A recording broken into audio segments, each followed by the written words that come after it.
Title of Shivaji. Title of Shivaji ఏంటంటే ఇది మనందరికీ తెలుసు కదమ్మా, Chhatrapati. Next, which are the Europeans came to India first. అంటే which are the following European దేశస్తులు వీళ్ళు ఎవరు భారతదేశానికి ముందుగా వచ్చారు. ఇది ఒకసారి చూడండి అమ్మ. ఫస్ట్ వచ్చిన వాళ్ళు ఎవరు అని అంటే పోర్చుగీస్ వాళ్ళు, స్పెయిన్ వాళ్ళు, ఈవెన్ ఇంగ్లాండ్ వాళ్ళు, జర్మన్స్, తర్వాత ఫ్రాన్స్, వీళ్ళందరికన్నా ముందు డెవలప్ అయిన వాళ్ళు అనమాట. డెవలప్ అయ్యి చివరికి వాళ్ళు ఎక్స్ప్లోర్ చేస్తూ ఉన్నప్పుడు మనకి ఈవెన్ వాస్కోడిగామా కూడా మనకి పోర్చుగీస్ వాడే అనమాట. సో వాళ్ళు ఎక్స్ప్లోర్ చేస్తూ ఉన్నప్పుడు వాళ్ళని తొక్కేసేసి బ్రిటిషర్స్, ఫ్రాన్స్ వాళ్ళు కింగ్డమ్లు అనేవి మన ఇండియాలో ఆక్రమించుకోవటం జరిగిందనమాట. వాళ్ళ దెబ్బకి తట్టుకోలేక వీళ్ళు సౌత్ అమెరికా అయినటువంటి నార్దర్న్ కంట్రీస్లోనే వీళ్ళు సెటిల్ అవ్వటం జరిగిందనమాట.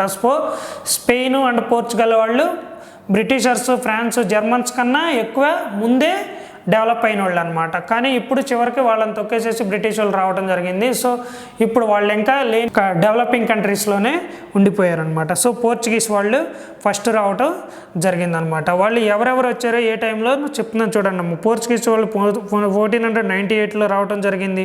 తర్వాత బ్రిటిషర్స్ వచ్చేసి డిసెంబర్ 1600లో రావటం జరిగింది.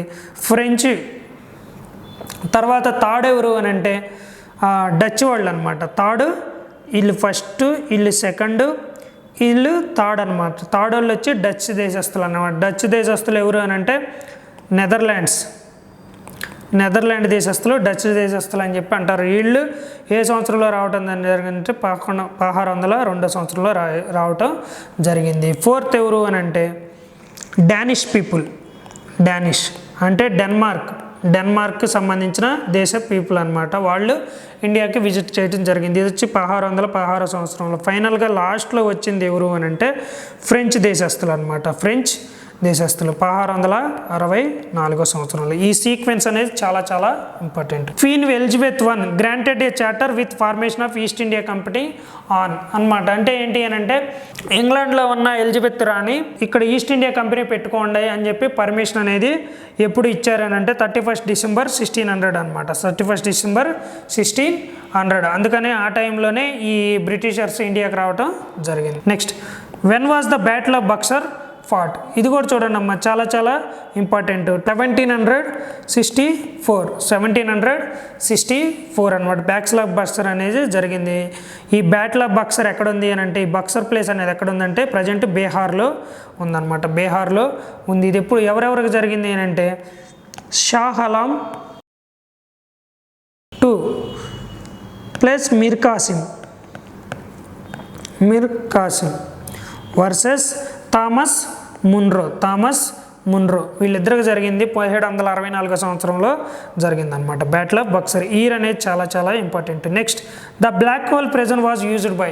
ఈ బ్లాక్ హోల్ ప్రిజన్ అంటే ఏంటి అని అంటే ఎప్పుడైతే ఫోర్ట్ విలియం, ఇది కోల్కతా అనుకోండి, ఇక్కడ ఫోర్ట్ విలియం అనేది ఒకటి కట్టించడం జరిగింది.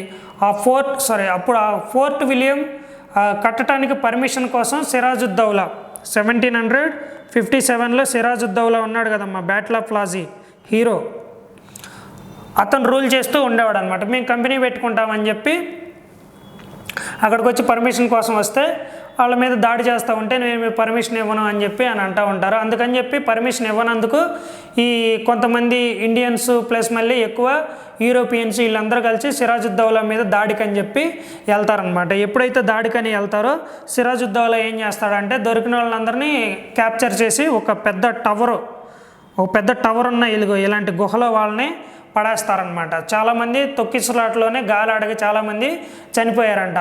ఎప్పుడైతే వాళ్ళు చాలామంది చనిపోయారో ఎవరైతే చనిపోగా మిగిలిపోయారో వాళ్ళంతా బయటికి వెళ్ళి ఆ సముద్ర మార్గం ద్వారా బయటికి వెళ్ళి మళ్ళీ సైన్యాన్ని గ్యాదర్ చేసుకుని 1757 బ్యాటిల్ ఆఫ్ ప్లాసీ వార్ చేశారనమాట. బ్యాటిల్ ఆఫ్ ప్లాసీ అనేది వార్ చేయడం జరిగింది. ఫైనల్గా సిరాజుద్దౌలా ఓడిపోయారు. బ్రిటిష్ వాళ్ళ స్థాపన అనేది ఇండియాలో మొదలయ్యిందనమాట. ఇది బ్లాక్ హోల్ ప్రిజన్ ఏంటి అని అంటే ద నవాబ్ ఆఫ్ బెంగాల్. దాని స్టోరీ ఏంటి అని అంటే ఇదనమాట. Next, the Congress split into moderates and extremists in the session of. మనకి 5లో ఎప్పుడైతే మనకి స్వరాజ్యం ఈ నినాదం అనే స్వదేశీ నినాదం అనేది స్టార్ట్ అయ్యిందో అది బెంగాల్లో ఉంచాలా మళ్ళీ తిరిగి వేరే ప్రాంతాలకి స్ప్రెడ్ చేయాలనే దాని మీద మోడరేట్స్ అండ్ ఎక్స్ట్రీమిస్ట్స్ ఇద్దరు డివైడ్ అవుతూ కొట్టుకుంటూ ఉన్నారనమాట. ఇక్కడ పెట్టాలి. ఈ మోడరేట్స్ అనేవాళ్ళు బ్రిటిషర్స్కి అనుగుణంగా పనిచేసి మనం ఇండిపెండెన్స్ తెచ్చుకోవాలనుకుంటారు. ఈ ఎక్స్ట్రీమిస్ట్ అనేవాళ్ళు వాళ్ళు మామూలుగా వాళ్ళకి అనుగుణంగా మనం చేస్తే వాళ్ళు మన మాట వినరు. సో వాళ్ళ మీద దాడి చేసి బాంబులు వేసి వాళ్ళని తరిమేసి మనం ఇండిపెండెన్స్ తెచ్చుకోవాలని ఎక్స్ట్రీమిస్ట్స్ ఉంటారు. సో వీళ్ళిద్దరికి మధ్య ఐడియాలజీ వాళ్ళు ఫాలో అయ్యే విధానాలు మార్పు వచ్చి వాళ్ళిద్దరూ ఏకమత్యంగా అవ్వకుండా స్ప్లిట్ అవుతారనమాట. స్ప్లిట్ అయ్యేది ఎప్పుడు అని అంటే సూరత్ సెషన్లో 1907 సంవత్సరంలో స్ప్లిట్ అవ్వటం జరుగుతుంది అనమాట. చాలా ఇంపార్టెంట్. నెక్స్ట్ దాన్నే సూరత్ స్ప్లిట్ అని కూడా అంటారనమాట. Which one of the following pairs is not correctly matched? ఈ కింది వాటిలో సరైన జత కానిది ఏది? Bengal partition 1915, foundation of Muslim league 1906 and Brahma Samaj 1828 and Arya Samaj వచ్చేసేసి ఇది తప్పుగా పడిందమ్మా. ఇది ఒకసారి చూడండి. ఆర్య సమాజ్ వచ్చేసి 1875. Next, after leaving the Congress Subhash Chandra Bose formed in 1939 his own party named. అంటే ఏంటి అని అంటే ఎప్పుడైతే గాంధీకి అంబేద్కర్కి ప్లస్ గాంధీ సుభాష్ చంద్రబోస్కి ఎప్పటికీ ఐడియాలజీలో డిఫరెన్సెస్ వస్తాయి అన్నమాట, ఎప్పుడు కలవరు అనమాట. అందుకని ఏం చేశారంటే 1939లో సపరేట్ అయిపోయేసేసి ఒక పార్టీ అనేది పెట్టడం జరిగిందనమాట సుభాష్ చంద్రబోస్. ఆ పార్టీ పేరు ఏంటంటే ఫార్వర్డ్ బ్లాక్. ఇది వచ్చేసి ఆల్ ఇండియా ఫార్వర్డ్ బ్లాక్ అని చెప్పి పిలుస్తూ ఉంటారు. 1939లో పెట్టడం జరిగింది వెస్ట్ బెంగాల్లో. ఆ పార్టీ సింబల్ ఇదన్నమాట. The Swaraj party was founded by. ఇది కూడా చాలా ఇంపార్టెంట్ అమ్మా. ఎప్పుడైతే వాళ్ళు సపరేట్ అయిపోతారో మోడరేట్స్ అండ్ ఎక్స్ట్రీమిస్ట్స్ తిరిగి యునైట్ అవుతారు. మళ్ళీ తిరిగి 1920లో విభేదాలు వస్తాయి. అప్పుడు మోతీలాల్ నెహ్రూ అండ్ చిత్తరంజన్ దాస్ వచ్చేసి కొత్త పార్టీ పెట్టుకుంటారనమాట. ఆ పార్టీ పేరు ఏంటంటే స్వరాజ్ పార్టీ అనమాట. 1923 Lala Lajpat Rai gave his life as a demonstrators protesting against. Lala Lajpat Rai ఏ ఉద్యమ వ్యతిరేక పోరాటంలో చనిపోయాడు అంటే ఏంటి అని అంటే ఈయన లాలా లజపత్ రాయ్ మనకి తెలుసు కదమ్మా, పంజాబ్ కింగ్ అని చెప్పి పంజాబ్ కేసరి అని చెప్పి పిలుస్తూ ఉంటారు కదా. సో చివరికి ఎప్పుడైతే సైమన్ కమిషన్ 1928లో సైమన్ కమిషన్ వస్తుందో మీకు రిప్రజెంటేషన్ మేము ఇవ్వము అని చెప్పి వ్యతిరేకంగా ధర్నా చేస్తూ ఉంటారు. ఆ ధర్నా చేసినప్పుడు ఈయన ఇంజ్యూర్ అవుతాడనమాట, ఇంజ్యూర్ అయ్యి చనిపోతాడనమాట. ఆ ఏ ప్రొటెస్ట్లు అంటే Simon commission. Next, Bhagat Singh and his companions Sukhdev and Rajguru was hanged on. ఇది ఎప్పుడు వాళ్ళని భగత్ సింగ్ని ప్లస్ సుఖ్దేవ్ని రాజ్గురుని ఉరి తీశారు అని అంటే ఇది ఒకసారి చూడండి అమ్మాయి. ఇయర్ కూడా చాలా important. 23rd March 1931. 23rd March 1931 అనమాట. వీళ్ళు డేట్ మీద అని అంటే మనకి లాలా లజపత్ రాయ్ అక్కడ చనిపోతాడు కదా 28లో. అందుకని చెప్పి 1928లో ఎప్పుడైతే చనిపోతాడో ఆ రీజన్ మీద ప్లస్ మళ్ళీ బాంబు లాహోర్ వాళ్ళ దాని మీద ఒక బాంబు అనేది వేస్తారనమాట బ్రిటిష్ వాళ్ళని తరమాలని చెప్పి. తర్వాత ఈ ముగ్గురిని వాళ్ళ బ్రిటిష్ వాళ్ళు పట్టుకుని శిక్షిస్తారనమాట. డెత్ సెంటెన్స్ ఉరి శిక్ష అనేది వేయటం జరుగుతుంది. అప్పుడే 1931లో కరాచీ సెషన్ అనేది పాకిస్తాన్లో జరుగుతుంది. దాని అటెండ్కి గాంధీజీ వెళ్తూ ఉంటాడు. గాంధీజీకి వెళ్ళేటప్పుడు కూడా చాలామంది అక్కడ భగత్ సింగ్ సపోర్టర్స్ అట్లీస్ట్ భగత్ సింగ్ని సేవ్ చేయండి అని చెప్పి అంటూ ఉంటారు. కానీ గాంధీజీ మాత్రం ఆ జడ్జిల్ని వాళ్ళని చాలా రిక్వెస్ట్ చేస్తాడు, వదిలేయండి అని చెప్పి, ఉరి తీయవాకండి, లేక చేస్తే ఇంప్రిజన్మెంట్ చేయండి, జీవిత ఖైదీగా పెట్టండి, కానీ ఉరి తీయద్దు అని చెప్పి అంటూ ఉంటే లా ఈజ్ కింగ్ అని చెప్పి లాను ఒబే చేయాలి అని చెప్పి బ్రిటిషర్స్ జడ్జెస్ అనడంతో ఇంకా ఏమీ చేయలేక ఫైనల్గా వాళ్ళని 23rd March 1931లో ఉరి తీయటం జరిగిందనమాట. అప్పుడు పేపర్ అనమాట. ఇదిగో చూడండి, March 15, 1931 అనమాట. March 25 అనమాట ఇక్కడ. సో మేబీ ఇది వచ్చేసి వెన్స్డే వచ్చిన పేపరు 23rd March అనేది జరిగిందనమాట. అప్పుడు మేబీ రెగ్యులర్గా సర్క్యులేట్ అయ్యే పేపర్లో ఉండవు అనమాట. ఈ విధంగా ఇట్లా భగత్ సింగ్, రాజ్గురు, సుఖ్దేవ్ ఎగ్జిక్యూటెడ్ అంటే ఉరి తీయబడ్డారు అని చెప్పి ఇది న్యూస్ పేపర్లో కూడా రావడం జరిగింది. ఆ టైంలో ఉన్న న్యూస్ పేపర్ అంటే చూడండి, black and white paper. Next, the integration of Indian unions was done by, అంటే మనకి ఆఫ్టర్ ఇండిపెండెన్స్ తర్వాత మనకి కొంతమంది ఈవెన్ హైదరాబాద్ కూడా నేను పాకిస్తాన్లో జాయిన్ అవుతానని చెప్పి నిజామ్స్ అంటే మొత్తాన్ని అలాంటి ఎవరైతే ఆ ఉద్దేశంతో ఉన్నారో అలాంటి అందరినీ యునైట్ చేసి ఇండియాలో పెట్టడం జరిగింది. దానికి ఎవరు అని అంటే సర్దార్ వల్లభాయ్ పటేల్. ఇది మోస్ట్లీ రిపీట్ అయిన బిట్ అనుకుంటాను, ఒకసారి చూసుకోండి. Next, the technique of Satyagraha was developed by Gandhiji while he was in, అంటే ఏంటంటే ఈ గాంధీజీ చాలా మందికి సత్యాగ్రహకి చాలా ఫేమస్ కదా, ఆ సత్యాగ్రహ ఫేమస్ కావడానికి దోహదపడిన సన్నివేశాలు ఎక్కడ జరిగినాయి అంటే సౌత్ ఆఫ్రికాలో ఎప్పుడైతే 1910లోనో 11లోనే గాంధీజీ ఒక కేసు మీద సౌత్ ఆఫ్రికా వెళ్ళటం జరుగుతుంది. అక్కడ చాలామంది ఇండియన్స్ పనిచేస్తూ ఉంటారు. క్రిస్టియన్ మ్యారేజెస్ని రికగ్నైజ్ చేయరు, హిందూ మ్యారేజెస్ని రికగ్నైజ్ చేయరు. సో అందుకని వాటికి ఎగనెస్ట్గా ఈయన ఫైట్ చేస్తూ ఉంటాడనమాట. సో అలా సత్యాగ్రహాలు అక్కడ చాలా చేసి చివరికి 1915 సంవత్సరంలో ఇండియాకి రావటం జరుగుతుంది అనమాట. ఇండియాకి వచ్చి అక్కడ యూజ్ చేసిన టెక్నిక్సే ఇక్కడే యూజ్ చేస్తూ ఉంటారనమాట. ఎందుకంటే అక్కడ సౌత్ ఆఫ్రికాని కూడా బ్రిటిషర్సే రూల్ చేశారు, ఇక్కడ ఇండియాని కూడా బ్రిటిషర్సే రూల్ చేస్తూ ఉన్నారు, పాలిస్తూ ఉన్నారు. సో ఎక్కడ నేర్చుకున్నారు అని అంటే సౌత్ ఆఫ్రికా అనమాట. The only session of Congress which was presided by Mahatma Gandhi. మనకి జవహర్లాల్ నెహ్రూ, దాదాబాయి నౌరోజీ ఇట్లా ఒక్కొక్క సెషన్కి ఒక్కొక్కళ్ళు పార్టిసిపేట్ చేసుకుంటూ వచ్చారు. సో ఫైనల్గా ఈ 1924లో బెల్గాం సెషన్, ఇది వచ్చేసి కర్ణాటకలో ఉందన్నమాట. ఈ సెషన్ని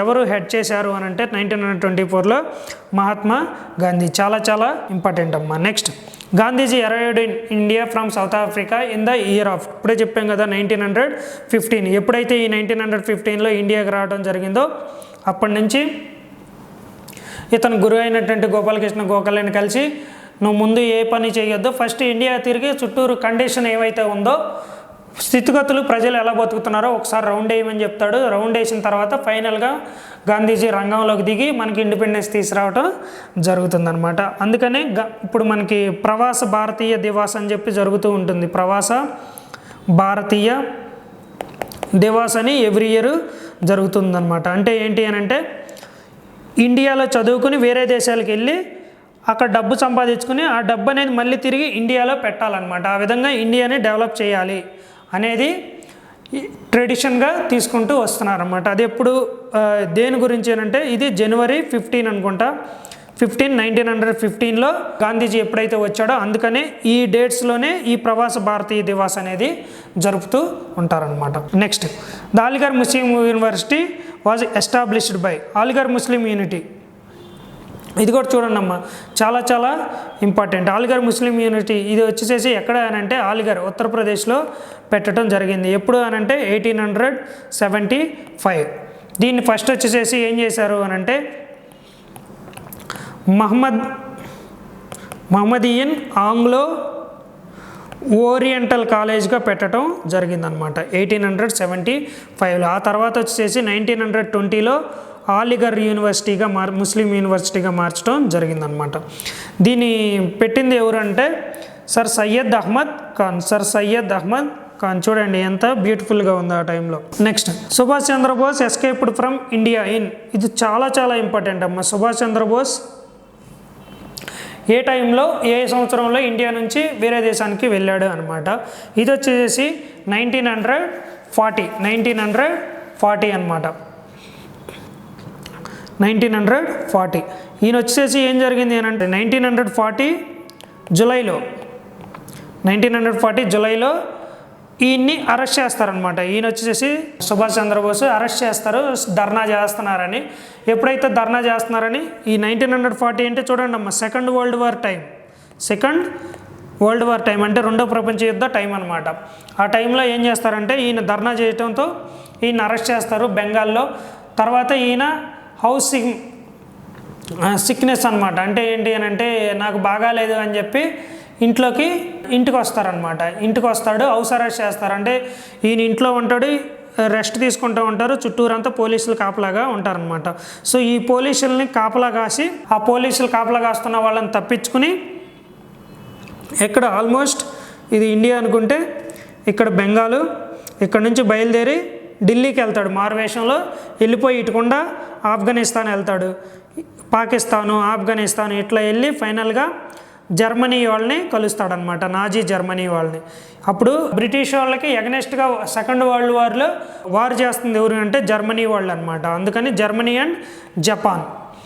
సో జర్మనీ వాళ్ళని కలుస్తాడనమాట. ఎందుకనంటే ఇక్కడ మనల్ని రూల్ చేస్తుంది బ్రిటిష్ వాళ్ళు, వాళ్ళకి ఆపోజిట్ వాళ్ళనిగా మనం సపోర్ట్ చేస్తేనే మనకి వాళ్ళకి ఇండిపెండెన్స్ ఇస్తారనే ఉద్దేశంతో జర్మనీ వాళ్ళని కలుస్తారు, తర్వాత జపాన్ వాళ్ళని కలుస్తారు, తర్వాత రష్యా వాళ్ళని కలవడం జరుగుతుందన్నమాట. వీళ్ళందరినీ కలిసి చివరికి మనకి ఇండిపెండెన్స్ తీసుకురావాలని హెల్ప్ చేస్తూ ఉంటారనమాట. ఈ మారువేషంలో ఇక్కడ నుంచి తప్పించుకుని జర్మనీ దాకా వెళ్తాడనమాట. అందుకని బ్రిటిషర్స్ ఈ విధంగా మాకు వ్యతిరేకంగా ఇంత కుట్ర చేస్తారా అని చెప్పి ఈవెన్ ఇండిపెండెన్స్ వచ్చిన తర్వాత కూడా ఈయన బాడీని మాకు అప్పగించండి అని చెప్పి అడుగుతారనమాట.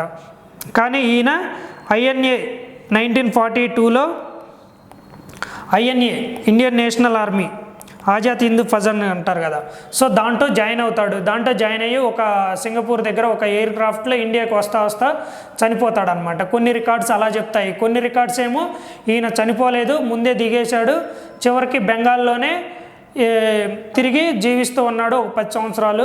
ఎప్పుడైతే ఈయన సుభాష్ చంద్రబోస్ అని తెలిసిందో అప్పుడు బ్రిటిషర్స్ నాకు అప్పగిచ్చేయండి ఆయన అని చెప్పి ఆర్డర్స్ అనేవి పాస్ చేయటం జరిగిందనమాట. అందువల్ల తప్పించుకుని తిరిగాడని చెప్పి కూడా చెప్తూ ఉంటారనమాట.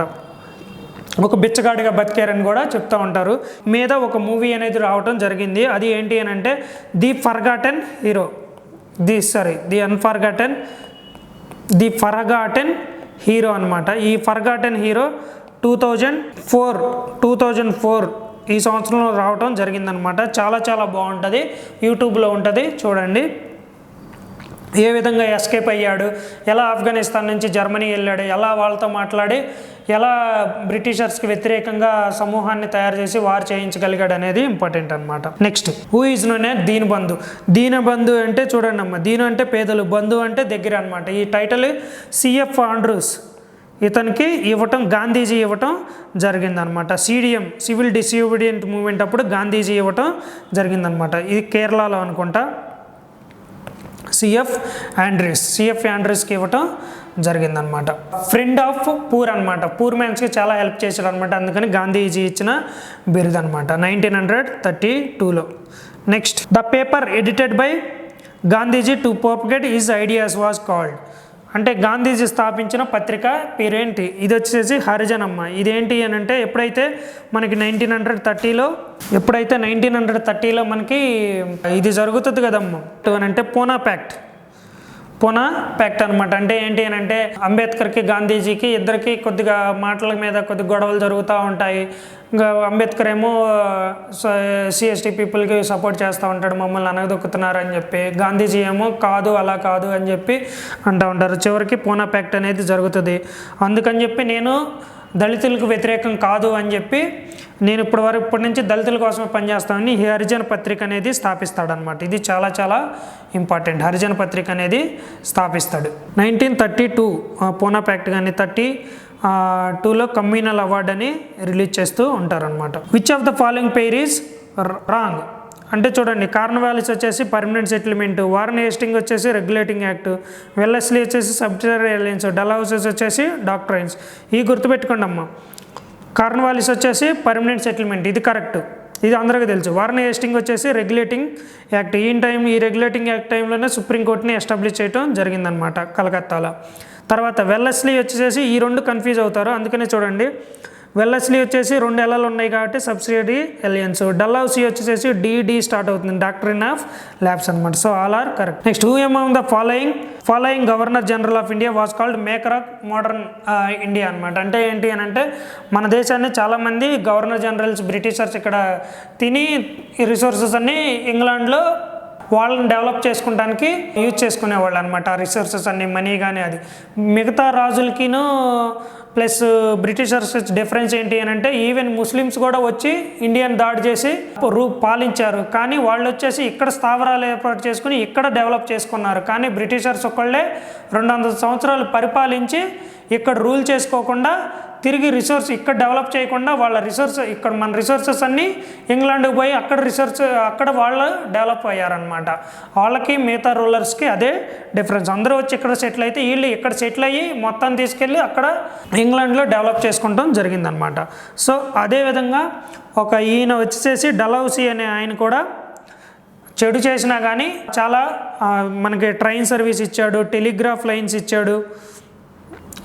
నెక్స్ట్ విరో రీమ్యారేజ్, గంగా కెనాల్ని క్లీన్ చేయటం, ఇవన్నీ కొన్ని మంచి మంచి పనులు చేశాడు అన్నమాట. అందుకని మోడర్న్ ఆర్కిటెక్టర్గా ఈయన డాక్టర్ నైఫ్ ల్యాబ్స్ దానికి సంబంధించిన ఈయన వచ్చేసి లార్డ్ డలహౌసీ అనమాట.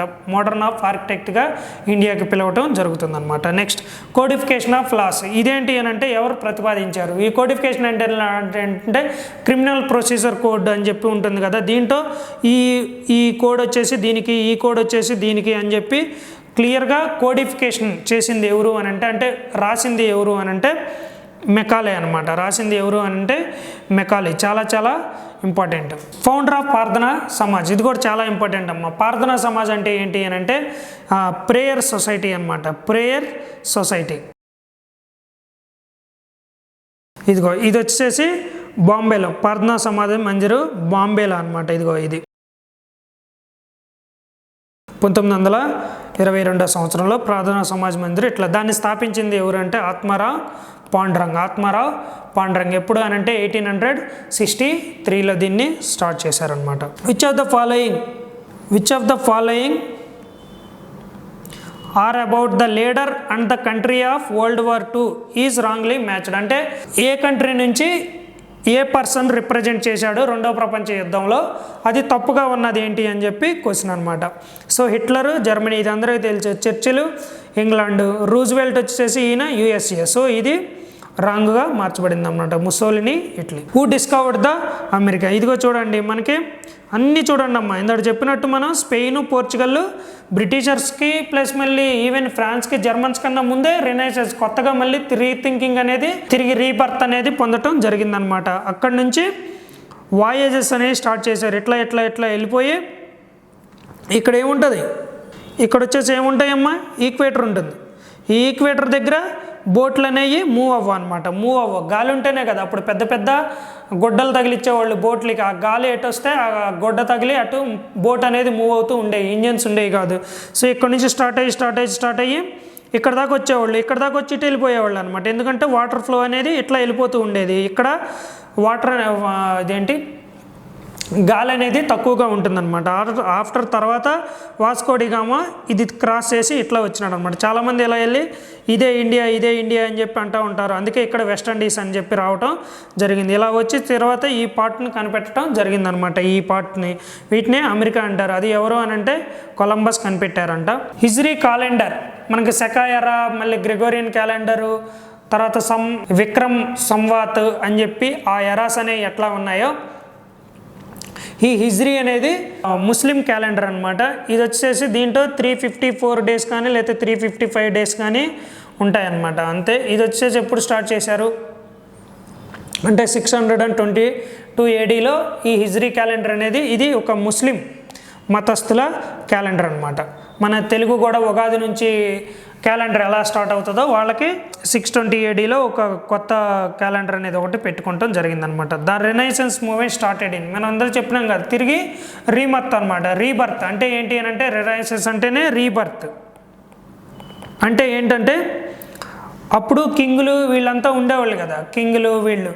తర్వాత ఏమైంది అంటే ఈ క్రిస్టియానిటీ వచ్చేసి చాలా డామినేట్ చేసేది యూరోపియన్ ఆ కంట్రీస్లో.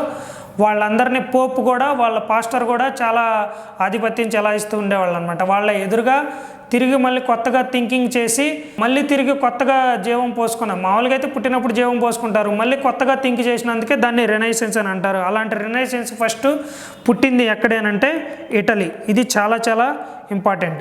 ఏ సంవత్సరంలో అంటే అరౌండ్ 1400, ఏ సంవత్సరంలో అంటే అరౌండ్ 1300. ఈ టైంలో ఇటలీలో రినైసెన్స్ అనేది స్టార్ట్ చేయడం జరిగిందనమాట. ఇదిగో ఈ ప్లేస్లోనే ఇదిగో view of Florence, birth place of renaissance, birth place of ఇది ఇటలీలో, ఈ ప్లేస్లోనే రెనైసెన్స్ అనేది స్టార్ట్ అయ్యిందంట.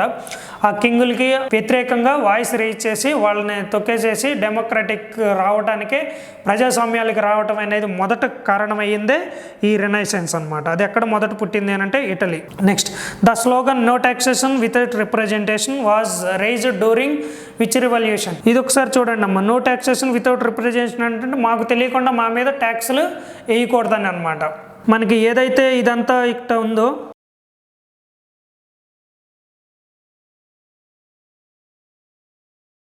ఇది వచ్చేసి నార్త్ అమెరికా, ఇది వచ్చేసి సౌత్ అమెరికా అని చెప్పి అనుకుంటే, ఇక్కడ ఇంగ్లాండ్ ఉండేది కదా, ఈ ఇంగ్లాండ్ నుంచి వెళ్ళిన వాళ్ళే ఈ నార్త్ అమెరికాలో సెటిల్మెంట్ చేసుకునేవాళ్ళు అనమాట. ఈ ఇంగ్లాండ్ నుంచి వెళ్ళిన వాళ్ళే నార్త్ అమెరికాలో సెటిల్మెంట్ చేసుకున్నారు. ఈ నేటివ్ పీపుల్ అంతా ఇట్లా లోపలికి వెళ్ళిపోయేవాళ్ళు అనమాట, ఇక్కడ ఉండేవాళ్ళు. సో అందుకనే ఈ ఏరియా మొత్తం బ్రిటిష్ వాళ్ళే ఉంటారనమాట. వీళ్ళ మీద వీటినే 13 బ్రిటిష్ కాలనీస్ అని కూడా అంటారు. సో ఈ బ్రిటిష్ వాళ్ళు ఎవరైతే ఇక్కడ పంపించి ఇక్కడ నివసించారో వీళ్ళ మీద బ్రిటిష్ వాళ్ళు ట్యాక్స్ వేసేవాళ్ళు అనమాట. ఆ ట్యాక్స్ మాకు తెలియకుండా మీరు ఎలా వేస్తారని చెప్పి వీళ్ళే తిరిగి బ్రిటిషర్స్ మీద యుద్ధం అనేది ప్రకటించారనమాట, ఎదురు తిరిగారనమాట. దాన్నే నో ట్యాక్సేషన్ వితౌట్ మాకు తెలియకుండా మా మీద ట్యాక్స్ వేయకూడదని చెప్పి పెట్టారనమాట. అది చివరికి వీళ్ళకి వ్యతిరేకంగానే ఉద్యమాలు జరిగి చివరికి అమెరికన్ వార్ ఆఫ్ ఇండిపెండెన్స్ అంటే అమెరికాకి స్వాతంత్రం రావటం జరిగిందనమాట. అమెరికాకి స్వాతంత్రం రావటం జరిగింది 1768లో వీళ్ళకి ఎదురుగా తిరగటం జరిగిందనమాట. ఆ తర్వాత నుంచి ఇదంతా ఇండిపెండెంట్ కంట్రీ అయిపోయింది. అందుకే అది ఓన్గా డెవలప్ అయిపోయింది. Today top most developed country అనమాట అమెరికా. Boston tea party. ఈ బోస్టన్ టీ పార్టీ ఎప్పుడు జరిగింది అని అంటే ఇది కూడా చాలా చాలా ఇంపార్టెంట్ అమ్మా. ఇందాక మనం చెప్పాం కదా, ఆ సముద్రంలోకి టీ వస్తుంటే ఈ బోస్టన్ అనేది బోట్ అనమాట. ఇది ఈ బోటుని ఏం చేసేవాళ్ళు అని అంటే దీంట్లో ఉన్న టీ మొత్తం ఇట్లా పారబోసారంట సముద్రంలోకి. ఎందుకనంటే మాకెట్లా మీరు అధిక పన్నులేసి మాకు అమ్ముతారు, మేము కట్టమని చెప్పి ముసుకేసుకుని ఇండియన్స్ లాగా ముసులేసుకుని అక్కడ ఉన్న నేటివ్ అమెరికన్స్ ఈ బోస్టన్ బోట్లో ఉన్న ఇది మొత్తం టీ మొత్తం సముద్రంలో పారబోసారనమాట. అప్పుడు బ్రిటిష్ కాలంలో ఉన్న కింగ్కి చాలా కోపం వచ్చి వీళ్ళ మీద అమెరికన్స్ మీద వార్ చేశారు. ఆ వార్లో బ్రిటిషర్స్ ఓడిపోయారు, అమెరికా వాళ్ళు గెలిచారనమాట. అదే అమెరికా వాళ్ళ ఇండిపెండెన్స్ లాగా మొదలైందనమాట ఈ బోస్టన్ టీ పార్టీ. అందుకే దాన్ని బోస్టన్ టీ పార్టీ అంటారు. ఆ బోస్టన్ టీ పార్టీ ఎప్పుడు జరిగింది అని అంటే చూడండి అమ్మ 1773 డిసెంబర్ 16 అనమాట. Next, the terms of Liberty, equality, fraternity came in to lime light with ఇది చూడండి అమ్మ. లిబర్టీ, ఈక్వాలిటీ అంటే స్వేచ్ఛ, సమానత్వము, సౌభాతృత్వము, ఈ వర్డ్స్ అన్నీ మన కాన్స్టిట్యూషన్లోకి ఎలా వచ్చినాయి అంటే వీటన్నిటికీ మూలం ఎవరు అంటే ఫ్రాన్స్ అనమాట. ఈ ఫ్రాన్స్ నుంచే వాళ్ళ కాన్స్టిట్యూషన్ నుంచే అంబేద్కర్ అప్పుడు ఈ వర్డ్స్ అనే ఇండియాలో తీసుకురావడం జరిగిందనమాట. సో ఈ మూడిటి ఫ్రెంచ్ రెవల్యూషన్ వాళ్ళ ఫ్రెంచ్ ఉద్యమంలో చాలా ఉపయోగపడినాయి అన్నమాట.